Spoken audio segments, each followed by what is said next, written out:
Bonjour à tous, bienvenue pour ce 7e webinaire autour de la recherche contre la Covid-19 qui sera consacré aux effets du confinement sur la santé mentale. Avec nous aujourd'hui 3 chercheurs. Francis Eustache, vous êtes directeur d'études à l'école pratique des hautes études de Paris. Vous êtes directeur de l'unité de recherche 1077 neuropsychologie et imagerie de la mémoire humaine à l'INSERM. Et vous êtes coordinateur d'une étude portant sur les effets de la pandémie et du confinement sur des personnes préalablement exposées à un événement traumatique majeur, avec la cohorte 13 novembre. Ensuite, avec nous également Emmanuel Lagarde, vous êtes directeur de recherche à l'INSERM, épidémiologiste et coordinateur d'une étude portant sur la dégradation de la santé mentale pendant le confinement. Et enfin, Louisa Weiner, vous êtes maître de conférence en psychologie à l'Université de Strasbourg et psychologue clinicienne aux hôpitaux universitaires de Strasbourg. Bonjour à vous. Nous allons explorer avec vous pendant ce webinaire les questions de santé mentale posées par la situation actuelle et les mesures de confinement. Pour ça, on va faire un tour d'horizon des études menées cette année à ce propos, puis nous nous concentrerons sur les groupes psychologiquement vulnérables apparus avec la crise du coronavirus et nous étudierons les facteurs de cette vulnérabilité. Et pour finir, on fera un point sur les dispositifs d'aide et les thérapies existantes en nous concentrant sur la manière dont ils se sont adaptés à la situation. Et avec nous également Meredith Ruhlmann, qui comme moi est étudiante au sein du master journalisme bilingue de la Sorbonne Nouvelle et nous en dira plus sur les facteurs de vulnérabilité. Mais d'abord, on va faire un premier point sur nos connaissances actuelles des effets du confinement sur la santé mentale.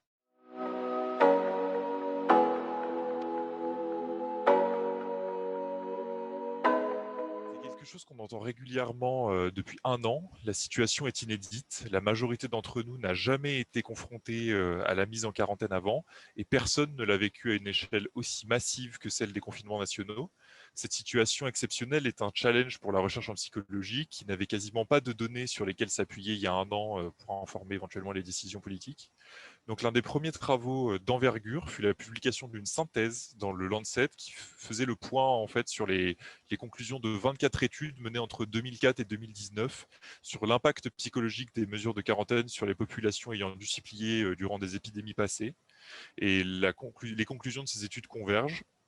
En fait, les modalités d'un confinement modifient sa répercussion. Par exemple, apparemment, quand la date de fin est reculée ou indéfinie, l'impact psychologique est beaucoup plus important. Et par ailleurs, celui-ci pourrait perdurer jusqu'à plusieurs années. Donc, quand on parle d'impact psychologique, en fait, ça se traduit par des symptômes qui, d'après cette étude, seraient donc des symptômes de stress post-traumatique, de dépression, de colère, de peur, d'une augmentation des addictions et surtout de déprime. Et en situation de confinement, la prévalence, c'est la part de personnes qui souffrent d'un symptôme, quelle que soit la maladie. Et donc, la prévalence de la déprime est de 73% en situation de confinement, selon ces études. Et pour finir, les dernières conclusions un peu de toutes ces études qui convergent, c'est que plus la quarantaine est longue et plus elle provoque du stress. Et donc le stress étant entendu comme un mécanisme de réponse de l'organisme soumis à des contraintes ou des pressions extérieures, qui a des répercussions sur notre santé mentale et physique une fois enclenchée. Alors, ce qui est très intéressant avec cette étude, c'est que on avait des données rapidement au début du confinement, toutes ces choses-là. Par contre, il faut bien se rappeler que c'est des conclusions qui sont atteintes par des études antérieures et qui, pour beaucoup, concernaient des cas de confinement beaucoup plus limités que le nôtre et notamment effectués sur des petits groupes de personnes isolées et principalement dans des lieux dédiés. Donc, certaines des conclusions sont on n'est pas certain que ce soit exactement ça pour notre situation à nous. Donc évidemment, il a fallu mener dès que possible des recherches sur notre situation actuelle. C'est pour ça qu'en France a été lancée l'enquête Coviprev dès le 23 mars 2020 qui cherche à suivre l'évolution des comportements, notamment la consommation d'alcool et de tabac, l'alimentation, l'activité physique et d'autres choses, et également la santé mentale de la population générale. Elle a été répétée 22 fois depuis son lancement. Après avoir eu beaucoup d'études d'un coup, maintenant on est plus sur un rythme d'une fois par mois. Et donc dans sa dernière vague, la 22e vague, mesurée entre le 15 et le 17 mars dernier, l'enquête indique que 20% des Français souffrent d'un état dépressif. Pour vous donner un point de comparaison, c'est 10 points de plus que le niveau hors épidémie qui avait été mesuré dans un baromètre en 2017. C'est une tendance qui reste assez stable depuis novembre. Par contre, Entre septembre dernier et novembre dernier, on a vu un doublement de la part de personnes se déclarant souffrant d'un état dépressif. Ici, la dépression étant entendue comme vraiment un trouble mental caractérisé par une tristesse, une perte d'intérêt ou de plaisir, des sentiments de culpabilité ou de dévalorisation de soi, et d'autres symptômes qui peuvent perdurer ou devenir récurrents et qui en fait vont entraver fortement l'aptitude d'un individu à fonctionner au travail ou à l'école, ou même faire face à sa vie quotidienne. Donc après ça, pour ce qui est des états anxieux, donc les états anxieux, c'est un peu différent. C'est un trouble psychique qui s'accompagne de phénomènes physiques pouvant créer des sentiments de peur, d'inquiétude et de crainte, qui est souvent un effet du stress. Et ces états anxieux, en fait, sont à peu près au même niveau que les états dépressifs, à 21%. Ici, c'est 7,5 points de plus que des niveaux hors épidémie. Voilà. Et pour finir, les problèmes de sommeil au cours des 8 derniers jours, ils sont à 65%, ce qui est 16 points de plus comparé donc toujours à ces chiffres de 2017 qu'on avait hors épidémie. Et enfin, pour ce qui est des pensées suicidaires, on est à 9% des personnes enquêtées, ce qui est 4 points de plus que le baromètre de 2017. Et pour finir, la colère, la peur, l'inquiétude pour sa santé, la frustration, le sentiment de solitude sont généralement associés à une santé mentale plus dégradée, quelles que soient les caractéristiques socio-démographiques et les conditions de vie qui, ça, forment les populations un peu plus vulnérables, mais que Meredith abordera plus en détail tout à l'heure. Et donc évidemment, outre cette étude vraiment assez générale sur la totalité de la population, etc., d'autres relevés ont été menés sur des populations plus spécifiques. Il y a notamment eu une étude sur les étudiants, mais il y a aussi eu des études sur les cohortes, donc comme les vôtres, Francis Eustache et Emmanuel Lagarde. Les cohortes étant un groupe de personnes engagées dans une étude épidémiologique à long terme, sur lesquelles on observe au fil du temps l'apparition de certains événements chez les participants. En fait, c'est des études qui sont lancées longtemps en avance. Donc ici, pour la cohorte Mavi que vous étudiez, Emmanuel Lagarde, c'est depuis 2014. Et pour vous, Francis Eustache, avec la cohorte 13 novembre, c'est depuis 2016. Et donc le gros avantage de tout ça, c'est qu'on a des points de référence vraiment précis et nets pour comparer avec avant l'épidémie, puisque l'épidémie est survenue et sur une population qui était déjà étudiée. Et en fait, dans les deux cas, d'ailleurs, vos études portaient sur des sujets plus ou moins éloignés des questions actuelles, puisque la cohorte Mavi étudiait plutôt les risques d'accidents de la vie courante, et que la cohorte 13 novembre, donc comme son nom l'indique, est liée aux attentats de 2015 et vise à analyser l'évolution de la santé psychique des personnes ayant été confrontées de près aux attentats. Mais donc voilà, comme on l'a dit, ça donnait des indicateurs. Donc à ce propos-là, est-ce que Emmanuel Lagarde, vous pourriez commencer par nous présenter brièvement les résultats de vos relevés en situation de confinement fin de cette année sur la cohorte Mavi et donc sur les effets que le confinement a eu sur la santé mentale de votre cohorte? Vous avez déjà dit deux, trois choses sur cette cohorte. Donc, comme vous l'avez compris, c'est une étude d'opportunité, puisque c'est une cohorte qui existait avant la pandémie, qui portait, comme vous l'avez déjà dit, sur la question des accidents de la vie courante et l'intérêt de cette cohorte, donc encore une fois, d'un suivi de personnes tout le temps identiques dans le temps, c'est qu'on a des points de référence qui précèdent les études qu'on peut faire aujourd'hui sur les questions de santé mentale liées à la pandémie de la Covid-19. Donc, c'est ce qu'on a fait. En fait, dès le premier confinement, on s'est rendu compte qu'on avait des indicateurs de santé mentale, des scores standardisés de santé mentale dans cette population qui rassemble à peu près 10 000 personnes qui sont suivies régulièrement pour les accidents de la vie courante et donc qui ont été recrutées aux alentours de 2014. Et puis, ça s'est un peu étalé dans le temps. Et donc, dès le mois de mars, dès le premier confinement, on a envoyé un questionnaire spécifique sur la question du confinement et de l'épidémie dans cette population-là, pour voir s'il y avait des variations par rapport au score de santé mentale dont on disposait, qui était un score d'anxiété, un score de symptômes dépressifs, et puis deux scores qui sont des auto-évaluations de la santé mentale d'une part et physique perçue. Alors, on reviendra sur les résultats et je vais vous en donner les principaux, mais avant ça, Je voulais juste vous dire que c'est une cohorte qui n'est pas faite qui n'était pas faite du tout pour étudier la Covid-19. D'ailleurs, entre nous, il n'y en avait aucune à l'époque, hein, puisque c'était une épidémie, c'était une surprise. Mais il faut garder en tête que c'est une population qui est particulière, puisque c'est une population de volontaires qui étaient intéressés à participer à un travail sur la question des accidents de la vie courante. Donc, il faut garder ça en tête. Hein. Ce n'est pas l'ensemble de la population française, ce n'est pas forcément représentatif de la population française. Et donc, il faut prendre les résultats qu'on a pour ce qu'ils sont, et ça fait partie de notre travail que de réfléchir à comment on interprète les résultats. Sur cette évolution entre le point 2014 et le point mars 2020, on a une évolution défavorable de ces indicateurs d'anxiété et de dépression, et surtout d'anxiété en fait. Est-ce que c'était des proportions comment dire, qui sont dans une sorte de normalité, ou peut-être vous n'avez pas de point de référence du tout? Si, c'est des proportions qui ressemblent à ce qu'on trouve dans la littérature sur d'autres populations, hein.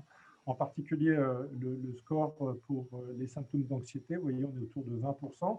Mais par contre, les évolutions qu'on observe sont plus faibles que les évolutions que l'on observe dans l'enquête répétée dont vous avez parlé, qui est menée par Santé publique France. On a des évolutions qui sont plus modérées dans cette population. Ceci dit, on en parlera peut-être tout à l'heure, mais on a répété cette étude pendant le deuxième confinement. Il se trouve qu'on a, je vous donnerai les chiffres tout à l'heure, mais on a une poursuite de la dégradation de ces indicateurs qui vont dans le même sens entre le premier et le deuxième confinement. Donc la tendance est la même, l'intensité est plutôt plus faible que ce qu'on observe dans les enquêtes en population générale. Du coup, qu'en est-il pour votre étude sur la cohorte 13 novembre, Francis Eustache? Y a-t-il des écarts significatifs par comparaison aux études, aux cohortes, à la cohorte MAVI? Oui, alors merci d'abord pour cette présentation générale hein, qui permet bien de situer le débat. Alors, je vais dire quelques mots de cette cohorte 13 novembre, parce que vous allez voir qu'elle est très différente de la cohorte MAVI, et ça va expliquer en partie la différence dans certains résultats. Alors, 13 novembre, c'est ce que je vais vous présenter ici. C'est une étude qui s'appelle Remember Pandémie, hein, qui fait partie du programme 13 novembre et qui a pour but de mesurer les effets à la fois de la pandémie et du confinement sur la santé mentale de personnes qui ont été préalablement exposées à un événement collectif traumatique majeur, donc les attentats du 13 novembre, et puis des sujets contrôle, des sujets témoins. Alors, tout d'abord, peut-être rappeler ce qu'est ce programme 13 novembre, et au sein de 13 novembre, l'étude qui est appelée Remember. Alors, l'étude 13 novembre, le programme 13 novembre, vous pouvez trouver des informations, hein, si vous voulez plus de renseignements, sur un site qui s'appelle Mémoire 13 novembre, mais très rapidement, c'est un programme de recherche transdisciplinaire qui va durer 12 ans en tout, qui est inspiré d'un programme qui avait été mené après le 11 septembre aux États-Unis, mais qui a la particularité là, d'être pluridisciplinaire, avec 7 études qui sont coordonnées, dont une grande étude socio-psychologique qui porte sur le suivi de 1000 personnes à intervalles réguliers, et au sein de cette étude qui porte sur 1000 personnes, un échantillon de 200 personnes. Vous voyez, c'est beaucoup plus petit que l'étude que vient de mentionner mon collègue Emmanuel Lagarde, qui porte sur 10 000 personnes. Donc là aussi, il y a une différence majeure. Donc l'étude Remember, c'est une étude biomédicale et qui est surtout axée sur l'imagerie cérébrale, la neuropsychologie et la psychopathologie, et qui va suivre pendant plusieurs années une partie des personnes de l'étude 1000, à plusieurs temps. Alors, nous avons déjà vu ces personnes ici à Caen, dans mon laboratoire, en 2016, en 2018, et nous allons les accueillir à nouveau à la fin de l'année 2021 et en 2022. Et donc, ils bénéficient de toutes sortes d'évaluations, et notamment des IRM anatomiques et fonctionnels qui permettent de voir les répercussions du syndrome le plus fréquent chez ces personnes, ce qu'on appelle le trouble de stress post-traumatique.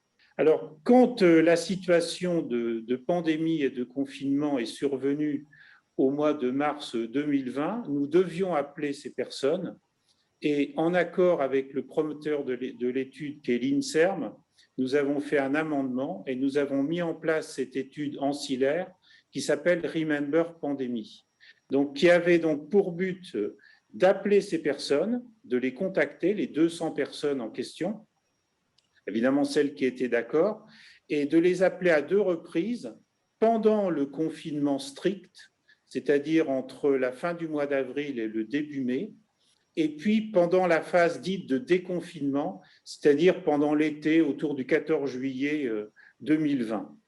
Donc les personnes ont bénéficié de questionnaires en ligne, donc ils ont pu remplir à un moment donné où ils étaient disponibles, et puis d'entretiens psychologiques qui duraient à peu près une demi-heure avec des psychologues spécialisés dans ce domaine.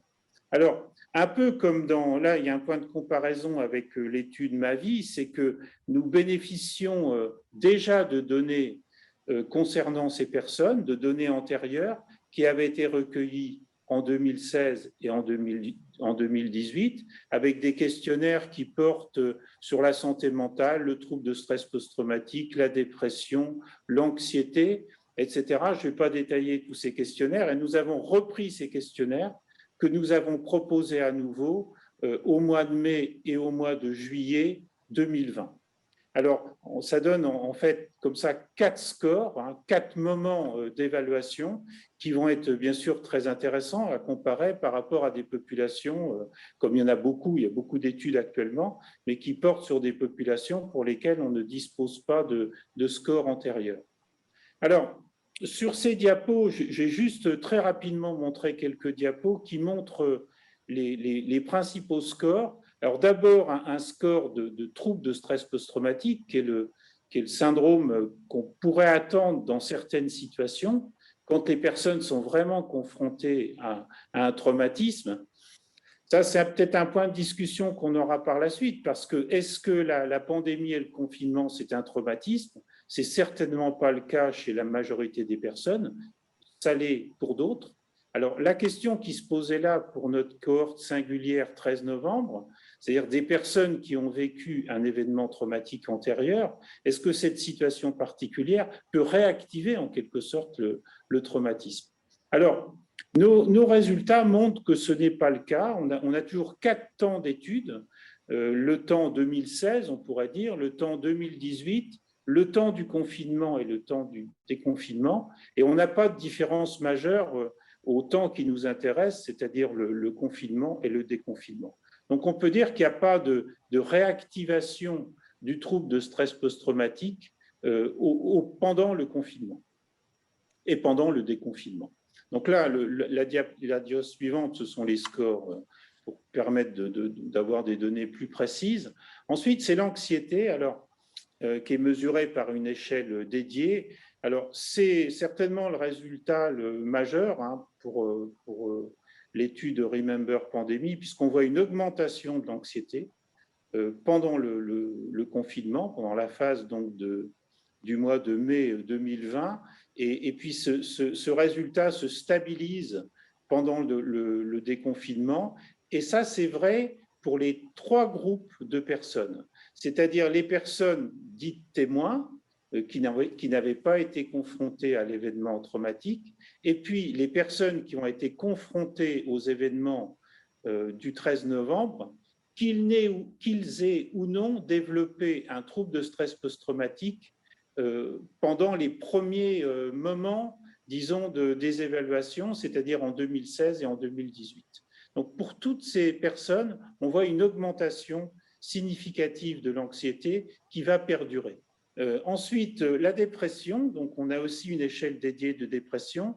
Alors, contrairement à la littérature qui montre progressivement des effets de la dépression dans la population générale, une augmentation de la dépression dans la population générale, là, ce n'est pas le cas.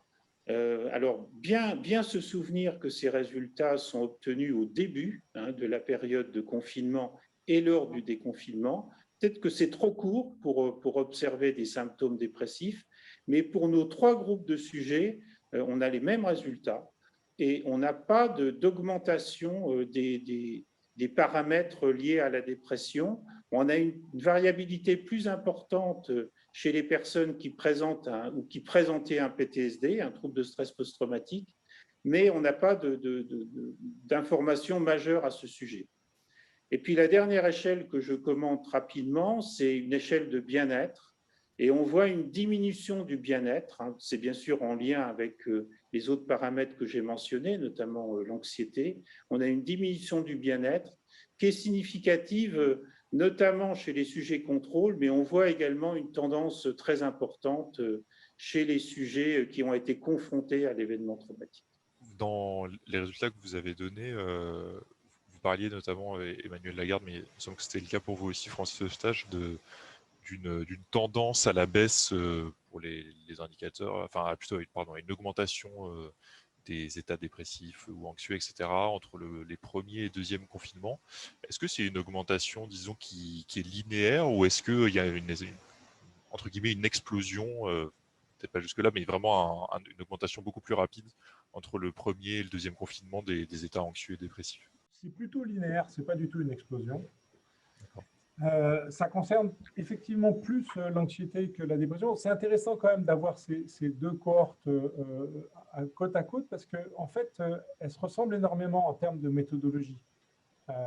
C'est vraiment la même idée, c'est-à-dire des points avant, des variables qui permettent de décrire les populations les plus vulnérables, et puis 2 points. Alors nous, vous avez compris, on a un point en 2014-15, un point pendant le premier confinement et un point pendant le deuxième confinement. Donc, ce n'est pas tout à fait le même timing, mais ça se ressemble quand même beaucoup et c'est très intéressant de voir ça. Et moi, ce que je retiens quand même, c'est qu'on a un peu la même chose qui est que la variable la plus impactée, ou disons la santé mentale la plus impactée, c'est quand même l'anxiété. Et la dépression, un peu plus lentement, d'accord? Pour répondre directement à votre question, la tendance se poursuit pendant le deuxième confinement, c'est-à-dire qu'on a entre le point 2015 et le premier confinement, on a la même dégradation qu'entre le premier confinement et le deuxième confinement. D'accord ? Alors même que, et on reviendra après là-dessus, je pense, quand on parlera des variables, le deuxième confinement n'a pas été du tout de même nature que le premier.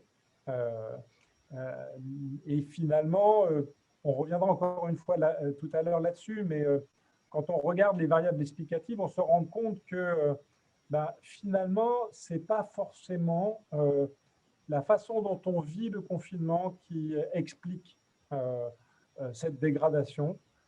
C'est plus l'absence de visibilité et la longueur du phénomène. D'accord ? On reviendra là-dessus quand on parlera des variables, j'imagine. Mais encore une fois, moi, ce que je retiens quand même, c'est que ce qu'on voit, c'est, me semble-t-il, une souffrance sur la durée et sur l'incertitude, plus qu'une souffrance liée à des conditions de vie ou à des situations particulières. Ceci dit, ce n'est pas forcément vrai pour tous, et encore une fois, on y reviendra. Et je pense qu'il y a une grande hétérogénéité entre les populations, et qu'il y a des gens qui s'en sortent très bien et d'autres qui s'en sortent moins bien pour des raisons préexistantes.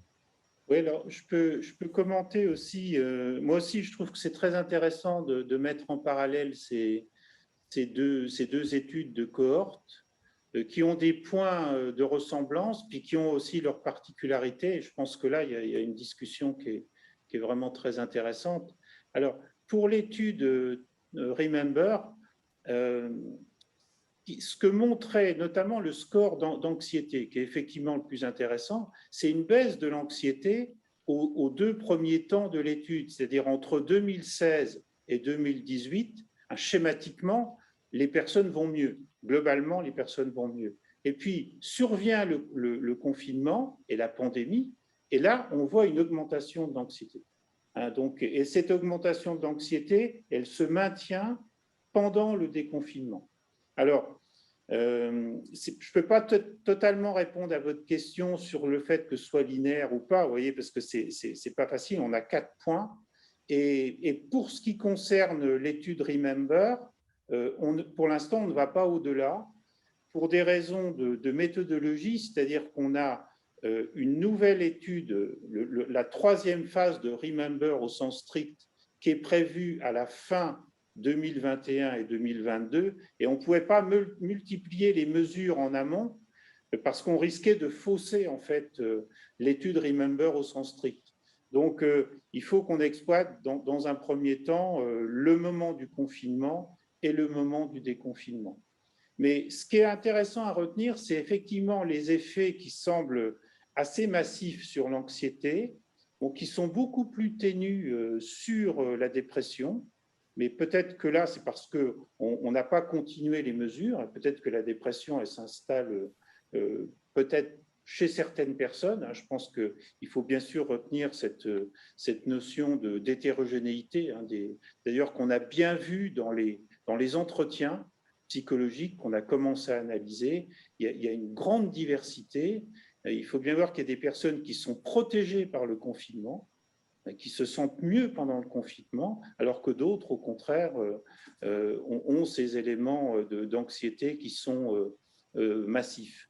Et puis, ce qui est intéressant aussi, c'est qu'on n'observe pas, en tout cas pas de façon massive, de résurgence du trouble de stress post-traumatique pendant le confinement ou lors du déconfinement. Ça, c'est un résultat qui n'était pas forcément attendu et je pense que c'est intéressant d'avoir ce type de résultat. Nous allons maintenant passer à notre seconde partie qui va se concentrer sur les vulnérabilités face à la crise.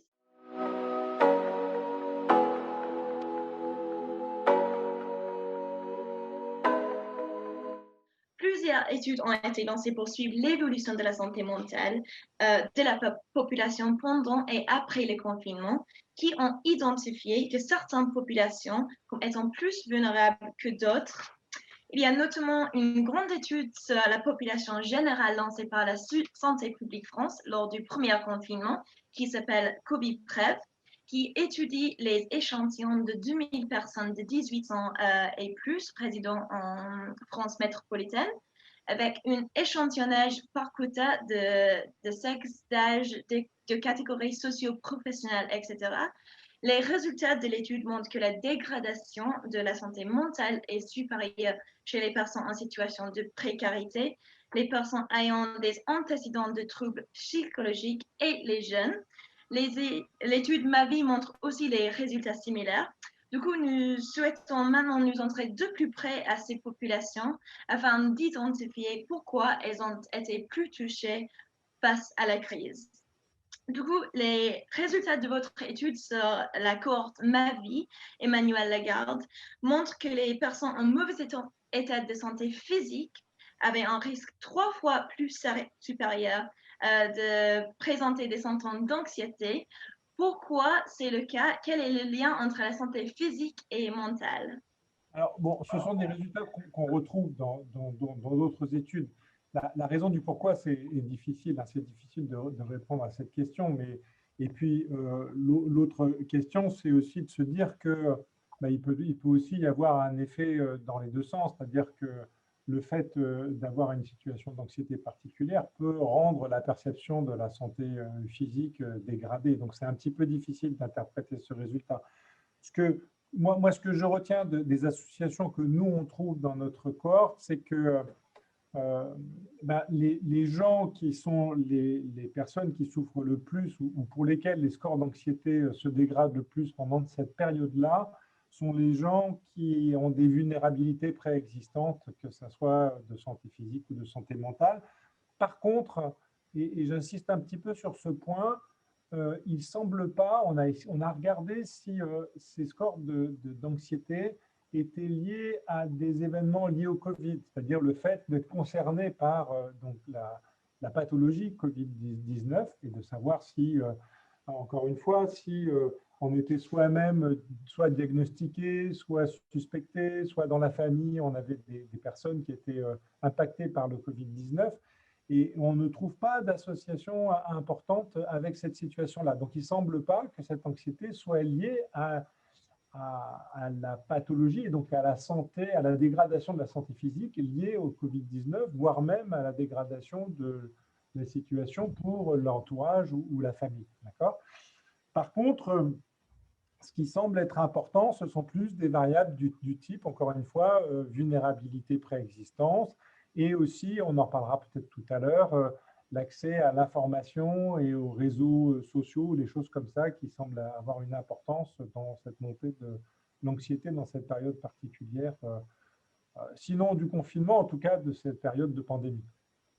Mais les résultats de plusieurs études, bon, Meredith l'a un peu dit, montrent que c'est des groupes assez spécifiques qui sont plus vulnérables. Donc les femmes, les jeunes, les personnes vivant dans un logement exigu. Et donc c'est des personnes qui ont vécu le confinement plus mal que le reste de la population. Est-ce que est-ce que chacune a des problématiques spécifiques qui font que c'est plus mal vécu, ou est-ce qu'il y a une espèce de grille générale qui fait qu'on vit plus ou moins mal le confinement? Alors, en fait, je peux vous donner des résultats spécifiques qui ne sont pas très étonnants. C'est-à-dire que maintenant, si je vous parle de la dépression, on a dit tout à l'heure que la dépression était plus impactée de manière plus lente, en fait, au moment de l'année 2020 et de la pandémie. En fait, les variables qui sont associées à une dégradation plus importante de la dépression, c'est des variables qui ne nous étonnent pas, qui sont des variables du type vivre seul ou habiter dans un logement exigu. Vous voyez, donc les conditions de vie impactent quand même la façon dont on vit cette période-là et dans la façon dont la santé mentale est impactée. D'accord ? Donc, quand on fouille un peu et qu'on regarde dans le détail, on se rend compte finalement qu'on a une grande, comme Francis Eustache disait tout à l'heure, on a une grande hétérogénéité de la façon dont le confinement, et encore une fois, je dis le confinement, mais je pense qu'il faut dire plus largement cette période de pandémie qui est ponctuée par un confinement qui était très strict au départ et qui a impacté des modes de vie au départ, mais ensuite la question était un peu plus floue pour les confinements suivants. Mais cette période-là d'incertitude, de difficulté, eh bien, elle a impacté les gens très, très différemment en fonction de facteurs de vulnérabilité qui sont très différents d'une personne à l'autre. Qu'en est-il des personnes les plus âgées? Dans l'étude sur la cohorte MAVI à laquelle vous avez participé, Emmanuel Lagarde, les personnes de plus de 70 ans apparaissent comme étant le plus vulnérables aux symptômes de dépression. Pourtant, d'autres études les placent parmi les catégories de populations ayant le mieux résisté au confinement. Du coup, savez-vous à quoi peuvent être dues ces différences de résultats? Pourquoi sont quelles sont les particularités de cette population par rapport aux situations de confinement et de crise pandémique? Donc moi, très rapidement, mon explication à ça, c'est que les personnes qui participent à la cohorte MAVI et les personnes âgées qui participent à la cohorte MAVI sont des gens qui sont aidés par leur famille pour participer. Et donc, ce sont des gens qui, par définition, sont moins isolés que la moyenne. Et ce sont donc des personnes qui, par définition, ont plus souffert de l'isolement que des gens qui étaient, c'est un peu triste à dire comme ça, qui étaient déjà isolés parmi la population âgée. Donc, je pense que c'est les personnes âgées qui ont souffert le plus de l'isolement lié à la pandémie. Moi, c'est ça mon explication. Oui, je crois qu'il y a les résultats globaux et puis il faut vraiment ensuite pouvoir regarder en détail parce que quand on dit les personnes âgées, il y a des personnes âgées qui vivent dans des conditions très différentes et il y a des personnes âgées qui ont pu continuer leurs activités habituelles. Par exemple, des gens qui sont à la campagne, moi j'habite en Normandie, qui étaient beaucoup moins impactés par la situation de confinement, qui pouvaient continuer à aller dans leur jardin, se livrer à leurs activités habituelles. Et le fait qu'elles soient jeunes ou âgées, là, il y avait relativement peu d'impact. Si les personnes n'étaient pas arrivées devant la télévision, évidemment, là, qu'il y avait un impact beaucoup plus néfaste. Hein. Mais si elles continuaient leurs activités, je ne dis pas comme si de rien n'était, parce qu'elles étaient au courant de l'actualité et qu'il se passait quelque chose d'important, eh bien, en fait, les répercussions étaient moindres. Et là je m'appuie, ce n'est pas simplement des réflexions personnelles, c'est des études qui ont été montées, notamment à Bordeaux, je parle à mon collègue de Bordeaux, par Elena Mieva et ses collègues, et qui me parlait de ça, qui m'a montré ses résultats. Ce n'est pas ma vie, hein, c'est une autre cohorte, mais c'est très intéressant de voir qu'en fait, il y a beaucoup de personnes âgées qui ont traversé cette période-là de façon relativement stoïque. Alors, concernant notre cohorte, hein, qui est beaucoup plus petite, hein, donc il ne faut pas vouloir la faire parler à tout prix, mais on retrouve certains résultats donc, qui ont des effets protecteurs, hein, comme le fait d'habiter dans une maison, bénéficier d'un accès extérieur, hein, ça c'est quelque chose qu'on voit même sur cette petite cohorte. Pouvoir maintenir une activité professionnelle, ça c'est aussi positif, pratiquer une activité physique, avoir un rapport, disons, modéré avec les écrans, les réseaux sociaux, etc., qui ont manifestement un impact négatif s'ils sont utilisés massivement. Et puis au contraire, pouvoir maintenir un lien social, mais un lien social de qualité, hein, qui est estimé de qualité par les personnes. Ça, c'est très important. Vous voyez, ce n'est pas une quantité d'échange d'informations, hein, ou d'accès à l'information, mais c'est une qualité de... Alors ça, ce n'est pas forcément facile à retrouver dans ces études, hein. Il faut un peu fouiller, comme disait mon collègue Emmanuel Lagarde, hein. Je crois que c'est un mot qui est important dans nos disciplines. Et puis aussi, bon, on avait fabriqué un petit questionnaire à ce sujet. Bon, il y avait cette notion d'essayer de réinterpréter la situation d'une manière plus positive. Alors, je sais que c'est facile à dire, mais c'est aussi des situations, on se souvient du confinement, qui ont eu, dans certains cas, des effets positifs, parce que c'était aussi retrouver une façon de vie un peu différente, peut-être plus spirituelle, avec les gens se sont mis à lire beaucoup. Donc, ça a eu aussi des effets positifs.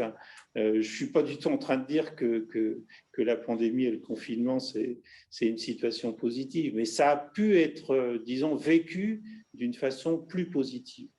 D'accord, donc comment dire, si on peut un petit peu résumer, en fait, peut-être que plus que les catégories de population, jeunes, vieux ou même de sexe, c'est, enfin vous l'avez dit, c'est les conditions d'existence sociales et matérielles qui importent le plus, de manière un peu Disons générale. que, vous voyez, il y a les effets très globaux, hein, et c'est important de les mettre en évidence avec de grandes cohortes. Et puis ensuite, il y a des tas de situations interindividuelles. C'est vrai qu'il ne faut pas faire des grandes catégories, dire le confinement, ça a produit ceci. Hein, je pense qu'il faut aussi être capable de pointer aussi tout ce qu'on ne sait pas, l'hétérogénéité qui est majeure. Et il faudra aussi du recul pour essayer de comprendre vraiment les facteurs protecteurs, les facteurs aggravants. Hein, il faudra du recul. Le temps qui passe, on voit, est très important. Il y a cette notion d'épuisement, hein, qui avait été bien pointée d'ailleurs dans l'article du Lancet, hein, que vous avez très bien présenté dans votre petit chapeau initial. Moi, qui est un papier qui m'avait surpris, parce que c'est un papier d'une qualité et qui est sorti très vite. Il est sorti au mois de février 2020, ce qui est quand même assez exceptionnel, et qui donnait déjà les grandes lignes de ce qu'allait se passer. Donc ça a été, je pense, très utile d'avoir ce papier très tôt. Et justement, vous parlez de l'importance des situations particulières. Et parmi celles-ci, il y en a une qui est peut-être un peu plus frappante que les autres, c'est celle des personnels soignants. Et justement, Louisa Weiner, vous travaillez là-dessus. Vous, dans ce que vous avez vu dans votre pratique, voilà, à quel défi un peu particulier, du fait de leur position dans la crise, leur santé mentale a dû faire face? Est-ce que notamment, vu que eux, ils étaient dans les hôpitaux à absorber la vague, ils ont des symptômes, des troubles de stress post-traumatique beaucoup plus nombreux? Enfin, comment ça s'est passé pour ces gens-là? Vous avez raison de souligner le fait voilà, que les professionnels de santé sont une population à part, puisqu'ils sont effectivement exposés à des stresseurs très spécifiques, hein, quand on compare à la population générale. Et donc, certains de ces stresseurs sont bien connus, donc le risque de contamination, donc notamment pour les personnes qui travaillent au contact des patients avec la Covid. Donc, la peur de se contaminer soi-même et de contaminer aussi ses proches, le rythme de travail qui est à la fois très soutenu et très changeant, le manque de ressources, notamment pendant la première vague, donc les décisions aussi éthiquement difficiles donc, auxquelles les soignants ont été confrontés et continuent d'être confrontés. Donc, ce sont vraiment des stresseurs très, très spécifiques à cette population. Alors après, concernant votre deuxième question, donc, est-ce qu'ils sont plus nombreux à avoir un trouble du stress post-traumatique? Donc, pour l'instant, en tout cas en ce qui concerne l'épidémie donc à la Covid-19, donc il y a encore peu d'études qui nous permettent de savoir si c'est effectivement le cas. Donc, il y a une étude, par exemple, récente qui a été réalisée en Norvège et qui a montré que c'était le cas. Donc, en comparant donc les taux de symptômes de stress post-traumatique dans la population générale et chez les professionnels de santé, ils ont montré que ces taux étaient beaucoup plus importants chez les professionnels de santé à l'heure actuelle. C'est quelque chose auquel on s'attendait déjà, donc, vu justement les stresseurs spécifiques auxquels ils sont confrontés. Et c'est quelque chose qui avait déjà été aussi montré dans des études qui ont été réalisées donc pour l'épidémie au SARS-CoV-1 donc en 2003. Donc on savait déjà que ce risque pouvait être majoré chez les professionnels de santé, et notamment chez ceux qui sont en première ligne, encore une fois au contact des personnes malades donc de la Covid-19, qui ont peu d'expérience aussi sur le poste qu'ils occupent, et ceux qui avaient au préalable des antécédents de troubles psychiatriques. Est-ce que ça revient peut-être un peu sur le débat dont vous parliez tout à l'heure sur est-ce qu'un confinement est une situation traumatique? Est-ce que en fait, c'est parce que vous le dites, ces gens-là ont été confrontés à des stresseurs particuliers qui, pour le coup, peuvent être traumatiques, vous parliez de décisions éthiques, etc., alors que peut-être la population générale a moins été confrontée à des événements traumatiques pour eux. Est-ce que c'est, pour vous, sur ce débat, vous vous positionnez comment sur la question du potentiel traumatique du confinement en général? C'est une question effectivement que nous avons commencé à aborder tout à l'heure, et donc je suis d'accord avec mon collègue Francis Eustache. Donc, les définitions de traumatisme, elles peuvent varier, donc elles peuvent varier notamment en fonction du socle théorique qu'on va adopter pour définir donc, le traumatisme. Mais la définition qui est la plus communément admise, en tout cas aujourd'hui, dit que le traumatisme se réfère à une situation dont la survenue elle est brutale, elle est soudaine, avec une violence importante et qui peut porter en danger à l'intégrité physique de la personne. Donc, les personnes qui vivent ce genre de situation, elles ont un sentiment d'impuissance qui est très élevé et un sentiment aussi de ne pas pouvoir contrôler la situation. Donc, ce qui n'est pas le cas, donc, si on regarde donc, la situation de la population générale confinée, ce n'est pas le cas de la majorité des personnes. Bien évidemment, il y a des cas spécifiques, mais ce n'est pas le cas de la majorité des personnes, alors que ça peut être le cas des professionnels de santé. Merci beaucoup. Nous allons maintenant passer à notre dernière partie qui va se concentrer sur les aides mises en place.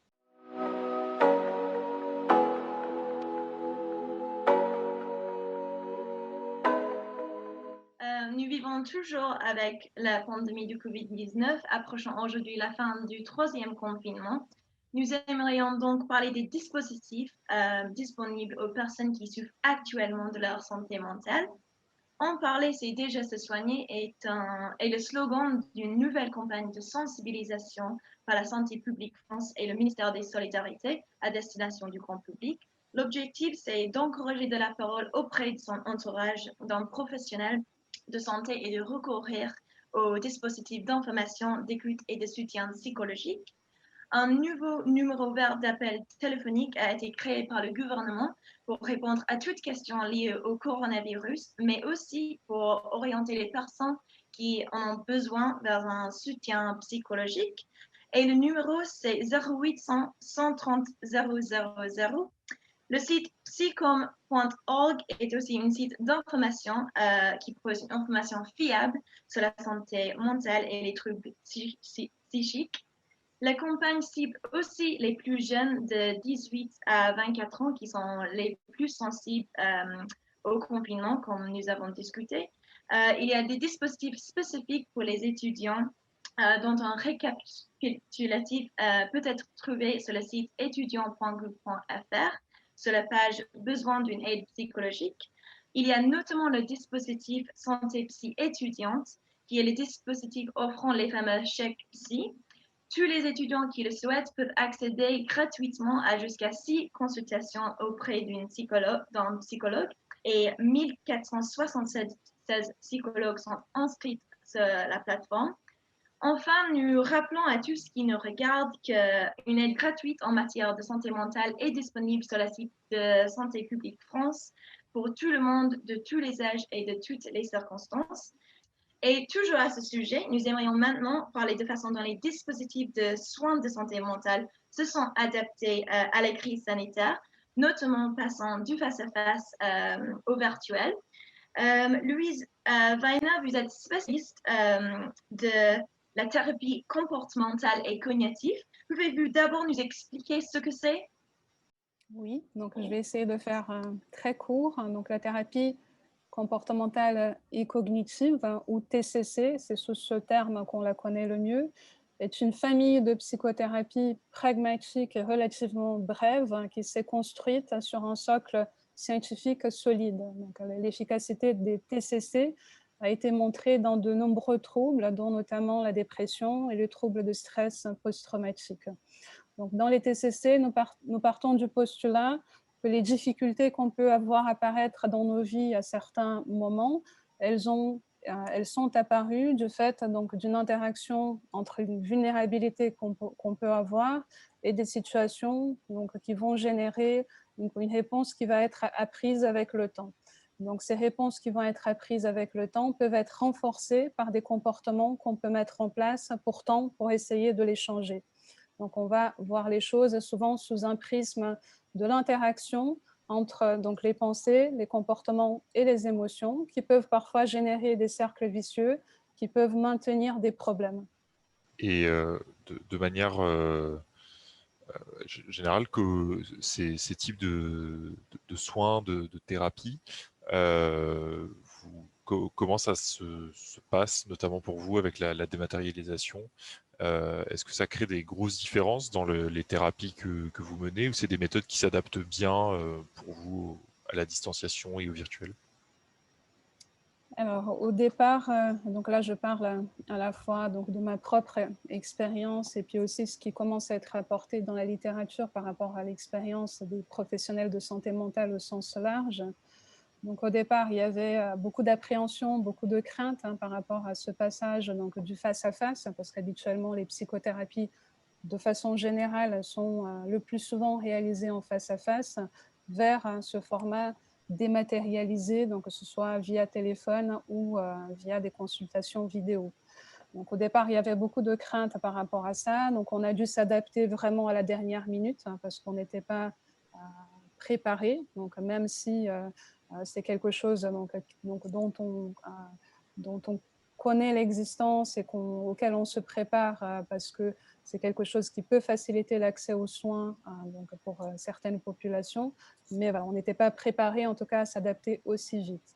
Donc voilà, il y a une adaptation qui a été faite puisque voilà, beaucoup de personnes maintenant proposent, beaucoup de psychiatres, beaucoup de psychologues proposent des consultations par vidéo par exemple.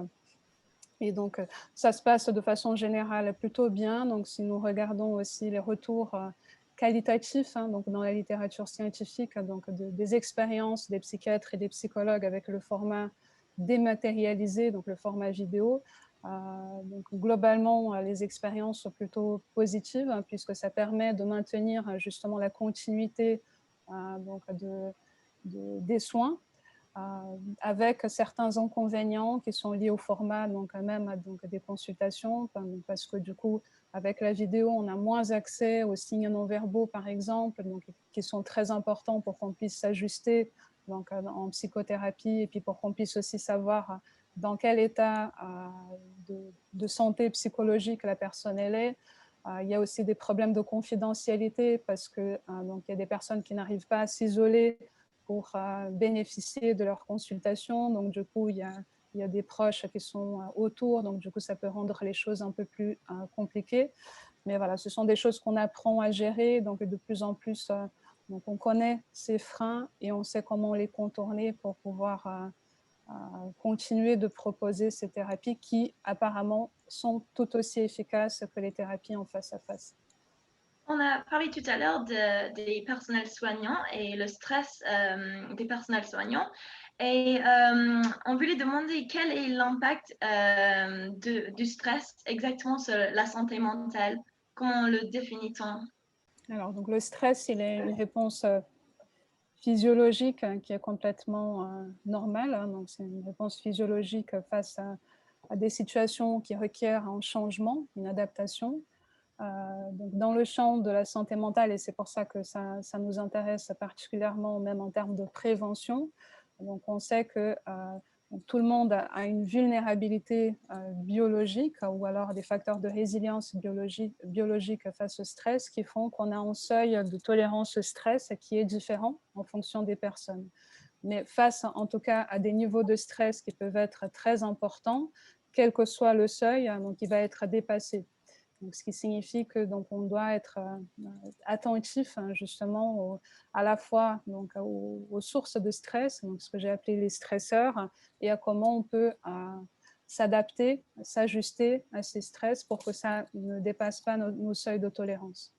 Et quand vous parlez de seuil de tolérance, concrètement, quel effet ça a quand le stress dépasse le seuil de tolérance? Qu'est-ce que ça signifie dans votre champ d'études d'être stressé?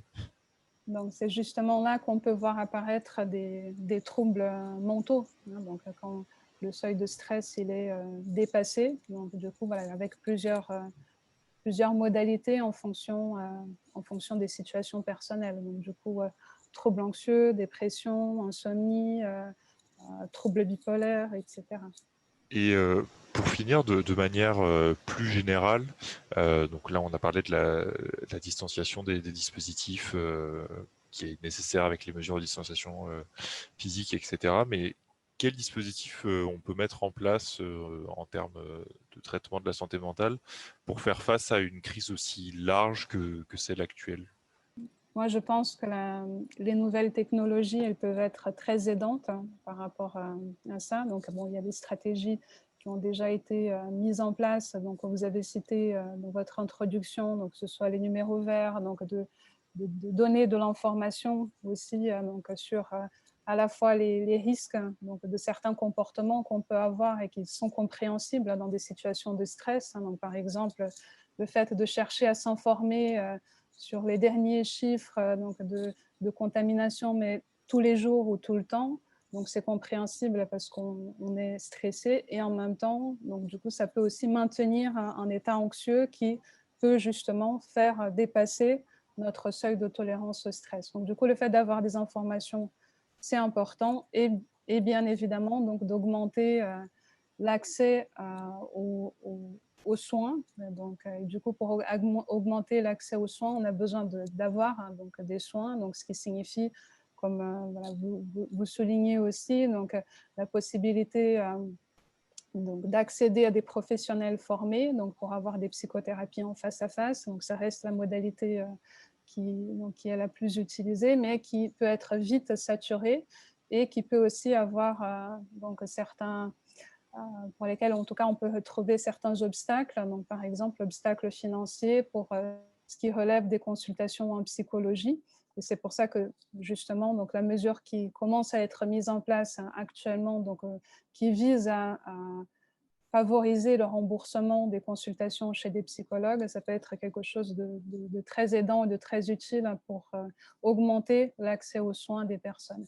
Et puis, donc, deuxième point, donc, qui est celui par lequel j'ai commencé, donc les nouvelles technologies. Moi, je pense aussi que c'est quelque chose sur lequel donc, on pourra se reposer de plus en plus pour augmenter l'offre donc, de soins au plus grand nombre. Donc, qu'est-ce que j'entends par nouvelles technologies? Donc, des applications, mais pour lesquelles on a des preuves, en tout cas, sur leur efficacité, ou bien les téléconsultations, comme nous disions aussi, donc, ou bien des sites Internet qui proposent aussi des stratégies de prévention ou de psychothérapie en fonction des situations, ce genre de choses. Ok, merci. Eh bien, ce sera le mot de la fin. Donc, merci beaucoup à nos trois invités, Luisa Weiner, Emmanuel Lagarde et Francis Eustache, d'avoir été avec nous ce fin d'après-midi pour parler des effets du confinement sur la santé mentale. Merci aussi aux équipes qui nous entourent pour la réalisation et merci également à vous de nous avoir suivis jusqu'ici et bonne soirée à tous.